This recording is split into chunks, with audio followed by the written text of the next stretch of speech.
Hello, welcome to Gardener's World. Well, it's summer now, so having complained about spring for the last few months, we've got a chance to complain about summer. But it does mean that a lot of plants need moving on or else replacing. And I'll be looking at tulips and how best to deal with those today. And Carol is not complaining at all. She's celebrating fabulous rhododendrons in Dorset. The whole place is packed full of rarities, brought here by generations of plant hunters. And I shall be planting herbaceous perennials in my cottage garden and looking at how to spend your money most wisely on these fabulous plants, as well as tending to my sweet corn and carrots.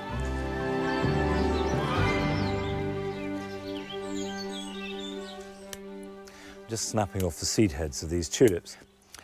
And I've never known tulips so late, but they are going over and they do need attending to. And I know that for a lot of people, that is a little bit of an issue. In fact, I've had a couple of letters, of which this is a good representative. It's from Nick Shearham. What does Monty do with his tulips after flowering? I'm about to tell you, Nick. I know about letting them die down and drying them before replanting, but they deteriorate and the flowers are inferior. Is it best to dispose of old bulbs and purchase new ones? Well, yes and no is the answer to that. Because tulips, when they die down, develop a new bulb. And if they produce one big enough, that will flower, but the chances are not as well as any of the tulips you've got, because what you bought were the absolute pick of the grower's bulbs. The bigger the bulb, the better they flower. And it can take a tulip 2, 3, or even 4 years to produce a big enough bulb to produce the kind of flower that you're used to. So if I left these in the pot here now, and these were rococo, fabulous, gorgeous parrot flowers, they would not flower so well next year. So if you're growing tulips in pots, always lift them, deal with the bulbs, and I'll show you how, and buy new bulbs for next year. So that answers that question. Now, how do you deal with them? Well, you take off the seed heads and then lift them out the pot. There we go. Here we are. You see, look, there's a nice example of a new one forming. Well, that's never going to be big enough to produce a flower for next year. But it's really important that the leaves and the stem naturally die back, because that's what's feeding the bulbs. Now, these ones are coming out easier. So what I'm going to do with these is to store them. I could throw them away on the basis that they won't flower very well for a year or two, and they've done a gorgeous display and it was worth their money. And that's a reasonable way to go about it. But actually what I try and do is store them and keep the best. And I can either store them and dry them and use them as dry bulbs, or I can actually line them out so that next year, if any produce flowers, I cut them and use them as cut flowers. And I've got some actually in the cottage garden. And that way you can develop your own stock, if you've got space and if you've got patience, because it may well take 3 or 4 years. But in the short term, I've got a place where I'm going to put them. Store them somewhere dry with natural light. Wait till the leaves have completely died back. Then remove the stem, clean off any soil from the bulbs, and they can be planted in the autumn. Well, that's the tulips put to bed. But Carol paid a visit to Dorset to frankly revel in one of the season's best displays. She's gone to the home of the Digby family that across the past 3 generations have built up a staggering collection of rhododendrons.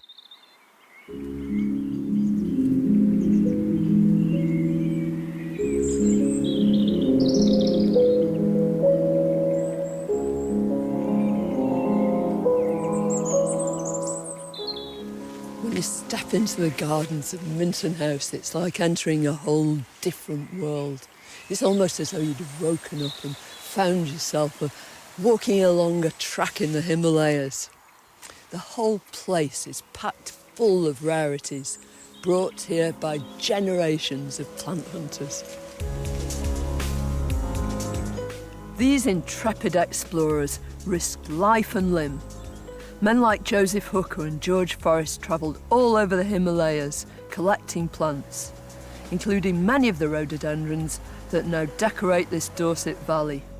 The Digby family inherited this estate back in the 17th century, and each generation of obsessive plant collectors has left a legacy. The Honourable Henry Digby is keen to maintain the tradition.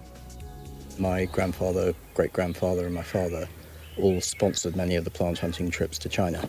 Right. And if you were a sponsor or a subscriber, then when the seed came back, it was given to the sponsoring gardens. And so we would receive the seed, propagate it in the greenhouses and plant it out in the garden. Some of the rhododendrons brought here are now on the edge of extinction in the wild. These detailed drawings, a record of Joseph Hooker's 1847 expedition, show many of the plants that have found a haven in this garden. They're very much technical books, although they're beautiful drawings, beautiful prints. That all the stamens, the seed pods and everything are meticulously copied or painted here. And here we are 160 years later or whatever, and you know, we are actually identifying them from these this descriptions, book, from this and book. from the technical book.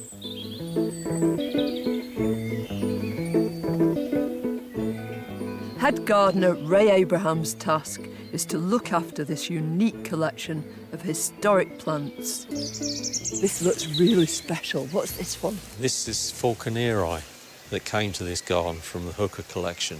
Right. And he actually brought it over here to Minton Gardens. But the great thing about the plant collectors is they love to keep everything secret. Yes. And they didn't like divulging where they got it from, even in the Himalayas. Right. And very often they would shoot at each other in the Himalayas if they saw each other across the valley. Because they didn't want anybody else to collect that plant. This is just amazing, isn't it? It's an absolute wall of rhododendrons. Yeah, they grow like this in the wild, and we try to replicate the way that they grow, Yeah. so that they Close to can each other and- protect each other, because they don't like the wind. It obviously works, doesn't it? But, Well, that's right. but I mean, I understood Dorset was limestone. How do you grow acid-loving plants? We have a soil that is special to this valley. This is a natural spring called Lady Abingdon's Well, Right. and this is the nature of the soil here, which is green sand.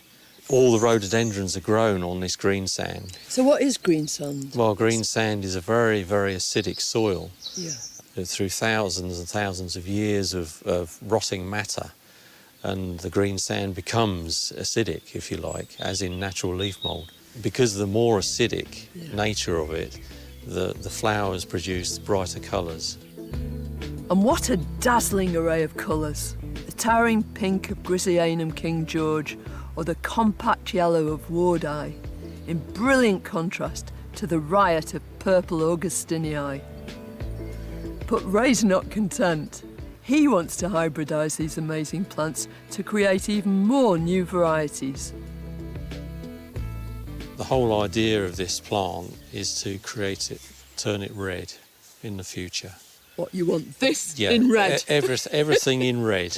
Right. The bottom of the leaves and the flowers all in red. How do you go about it? Well, you take pollen from these anthers here, and then you transfer that to barbatum, Right. the stigma on the barbatum flowers. Yeah.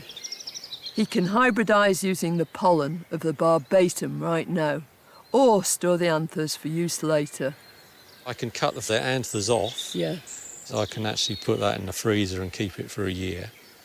So then I can transfer the pollen in a year's time to a plant that flowers at a different time of the year, and then create that hybrid. So the possibilities are endless, Yeah, aren't they? they How are. exciting. For Henry Digby, one of the joys of his collection is that he is able to preserve rare and endangered varieties for posterity and make his own mark on the garden. I'm always thinking 3 generations ahead, Yeah. which is actually extremely frustrating, because whatever you do, you're not going to see it in your own lifetime. But I take the view that I'm the beneficiary of what other people What in my you've family have done in the inherited. past. So I can enjoy what they did now, and so hopefully the next 3 generations' time or whatever will enjoy what I create now. And if you still have doubts about the true value of this garden, just look at this. The renowned plant hunter George Forrest discovered Rhododendron hippothoides high in the mountains of Sikkim. But now this is possibly one of only 2 or 3 specimens left in the entire world. It just shows you the importance of the work that Minton does, both in growing these beautiful rhododendrons to perfection, so we can see them as they are in their natural state, but perhaps even more importantly, making sure that there's material there so they can be propagated and brought back into cultivation.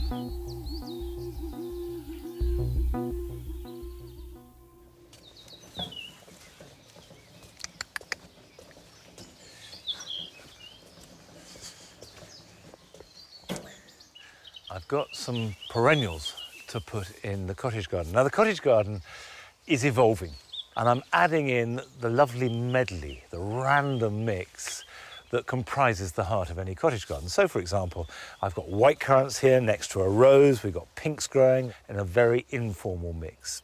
So, I need to add the next layer. We've got shrubs in, and herbaceous perennials do that job brilliantly. And just to make it clear, a herbaceous perennial is a plant that dies right back over winter and then returns again the next year, sometimes for 10 or 20 years, sometimes a bit shorter lived and only for about 3 or 4.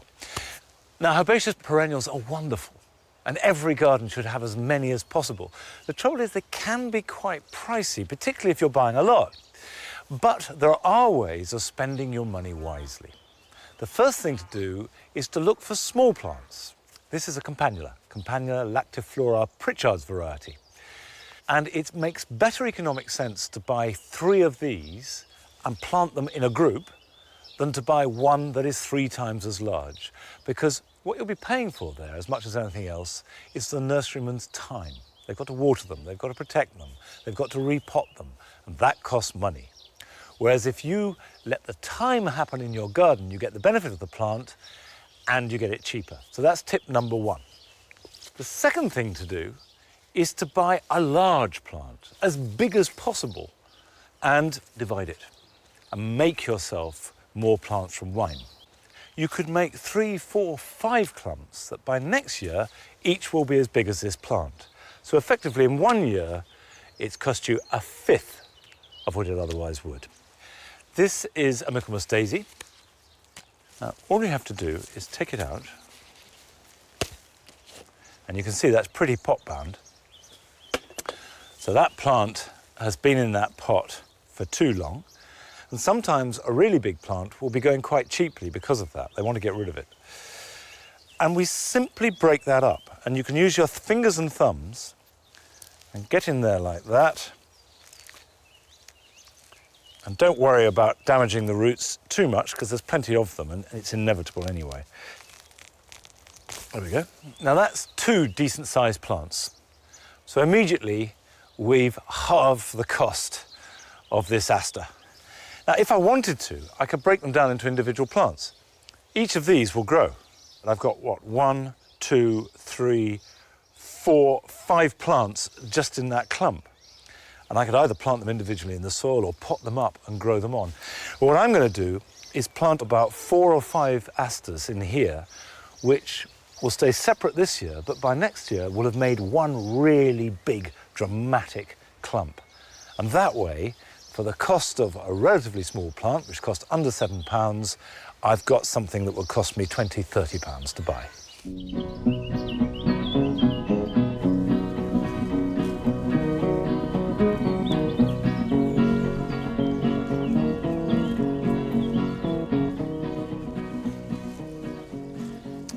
Well, there we are. By breaking it up, I've got a really big clump that will establish itself this year and get better and better over the next few years. And that's the spirit of cottage gardening. It's about making the most of limited resources. Nothing flash, but lots of effect without spending a load of money. Now, you may not be planting herbaceous perennials, but here are some other things that you can be getting on with this weekend. As broad beans grow, they get top-heavy and blow over very easily or simply fall under their own weight. They don't have tendrils to support themselves by twining, but all you need to do is give them something to lean on. And the easiest way to do this is use canes or sticks and some string.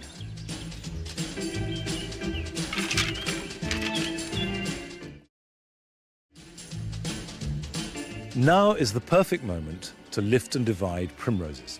Dig up a good-sized clump and break it into as many parts as you wish. You can replant it in the same place and it will regrow and flower with renewed vigour. Or you can establish new sites. Remember that it's a woodland plant and likes dappled shade and moist soil.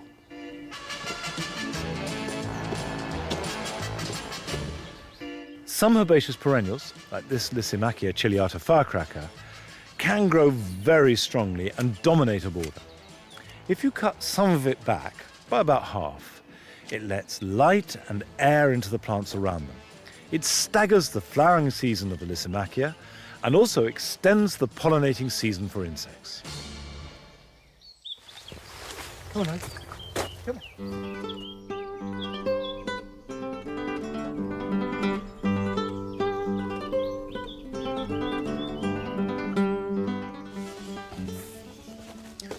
By far the most dramatic thing in the garden at the moment are these alliums. This is purple sensation. And in fact, we planted 100 bulbs here 15 years ago. So most of them are self-sown. And they do look completely, dramatically stunning here at the beginning of June. And what's surprising is that if you read any book, they'll say that alliums need really sharp drainage, blazing sun. Well, this is heavy Herefordshire clay. And although it's an open site, it hasn't been blazing. For whatever reason, they're happy.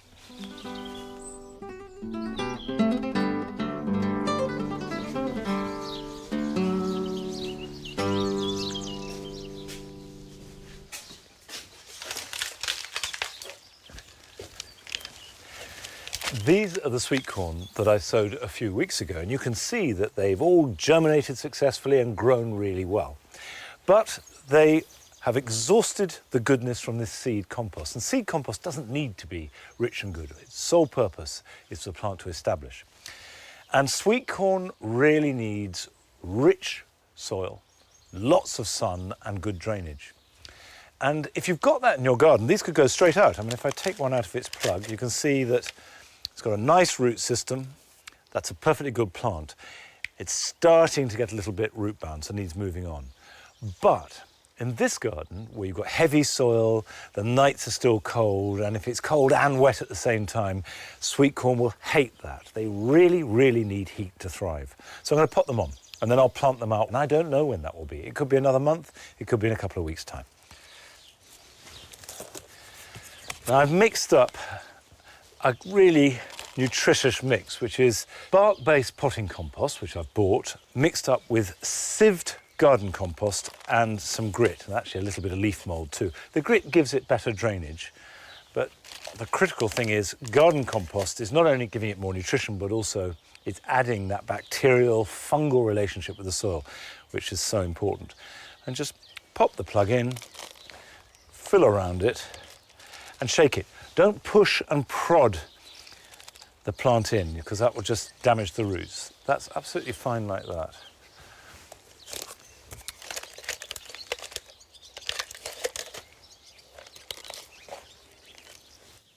Now, although this is a very busy time of year, it's worth finding time to go and visit other gardens. You always come back with something that will improve your own garden.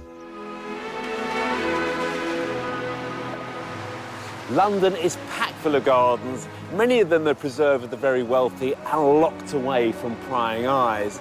Others are hidden gems set in amongst the community. And this is our chance to find out what's behind these high fences and these gates.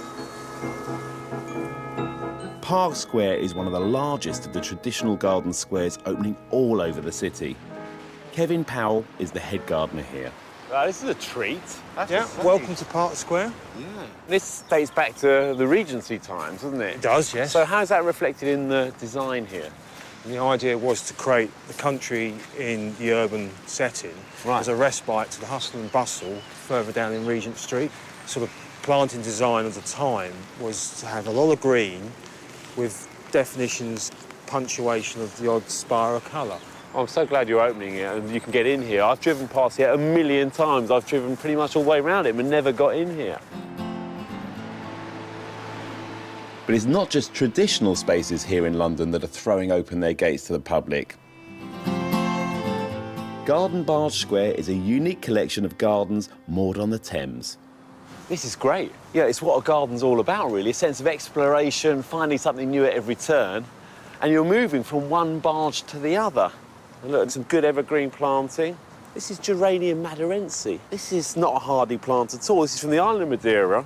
And obviously, it's got through the winter completely unscathed. It shows what a microclimate they have here. These 7 barge gardens have been designed by architect Nick Lacey. It's quite a challenge to make a garden on a boat, I can tell you. Where did you start? Well, this was the very first one that we did. It had been used for dredging, I think, so it had some silt in the bottom of it. And bit by bit, it began to create its own ecology, which was absolutely fascinating. Things started All sorts growing. of things started growing, very surprising things. I mean, the obvious things, like buddleia. Yeah. But some very unexpected things, like irises started growing in this lovely. thing. And ducks started nesting in it, and it was a sort of lovely little sort of ecosystem of its own. So Yeah. I decided to kind of formalise the thing by doing it in a rather more ordered way. Your roses are already in flower here, and I live just up the road in Hackney, and mine aren't yet, so you're ahead of schedule. Well, it is quite mild here. I think the river acts as a sort of great air conditioning unit in a way. You know, it protects us from some of the extremities of the weather. This one's gorgeous. Yes, Love so it. this is one of our orchard barges, as you can see, medlars, Yeah. which have done incredibly well. They're very, very happy. They really And very beautiful productive trees, as aren't well. they? Yeah, we get a tremendous crop off these in the autumn. Yeah. And lots of lovely medlar jelly. I'm just so impressed. It's a real garden here. It's got trees, it's got shrubs and perennials and edibles, everything you want here, really. It's amazing how well things do, isn't it? And down here, am I right that you've got some bees somewhere? Indeed we do. Some bees which have turned out to be very, very happy here. They managed to deal with 2 big tides a day. They go up and down by 7 or 8 metres, 25 feet. And they still find their day. way home. Indeed they do.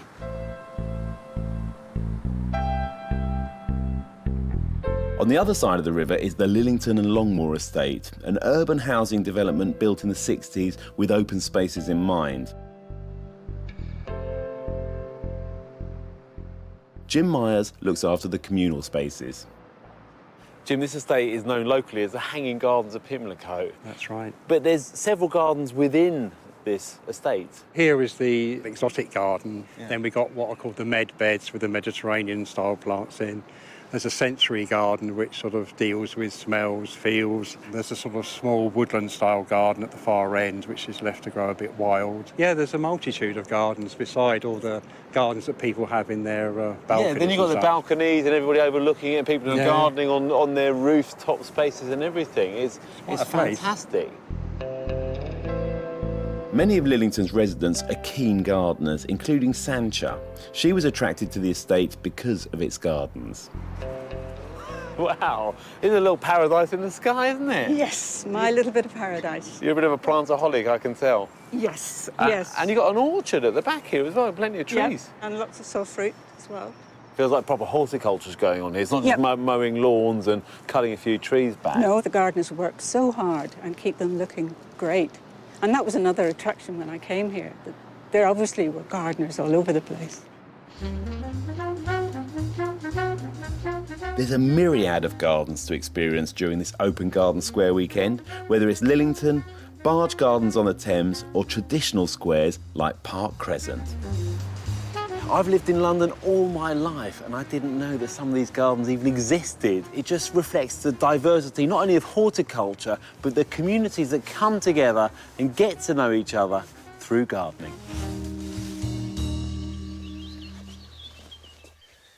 Now, moving from wonderful gardens that are only open occasionally to the everyday tasks of growing vegetables. And I've got some carrots growing here, and they've germinated and are growing up. But although I tried to sow them as thinly as possible, there are the odd clumps and they're a little bit thick, and I want to thin them. The reason why you thin carrots is so that the ones that are left behind are a decent size. If you have a mass growing together in a clump, they'll all be small. So if you want them to be a little bit bigger, you do need to give them a bit more room. the process is dead easy. You just sort through them, and you want to leave about a finger's width between them. So start pulling them up gently, and you can see the size of carrot I'm pulling out is absolutely minute. You can do this job at any stage, but like this, the earlier I do it, the sooner the ones left behind will grow. Now, this thinning process is not difficult, but it is fraught with one big problem. And that is that carrots have a wonderful carroty aroma. So even something as tiny as that, it's got the most delicious carroty smell. And as well as pleasing you, it's thrilling the carrot fly. Now, carrot fly can smell carrots apparently from as far away as half a mile. So they smell it and they come zooming in, and they know where to lay their eggs. They lay their eggs on the surface of the soil right next to the carrot. They hatch, they go down, and then the grubs eat through the roots as they grow. And you end up with the familiar holes that go right through it. And carrot fly are a nuisance. So you want to deter them. There are two ways of doing this. One is to do as I've done, which is to grow a baffle. So I've put shallots in here simply to provide another scent. And alliums of all kinds are traditionally used: chives, onions, shallots, garlic, in amongst carrots to deter the carrot fly. The other thing you can do is to provide a barrier, because carrot fly only fly about 4 foot high. So if you have a barrier of some sort round the bed of carrots, that works to some extent. Finally, do your thinning at dusk, because the carrot fly are much less likely to fly at night. Put all that together and you shouldn't have too much trouble, but just be aware of it. If you can smell a carrot, so can a carrot fly. Now, this is only a little job, but it is worth keeping on top of this sort of thing. In fact, that is the key to good vegetable growing, is lots of attention to detail, but in small doses. You don't have to have great heroic tasks. 20 minutes here and there is usually enough, especially this time of year. And of course, this time of year, we're starting to get harvests. It's starting to deliver as well as take our time and energy. Anyway, that's it for this week. See you next week here at Longmeadow. Till then, bye-bye. Come on, son.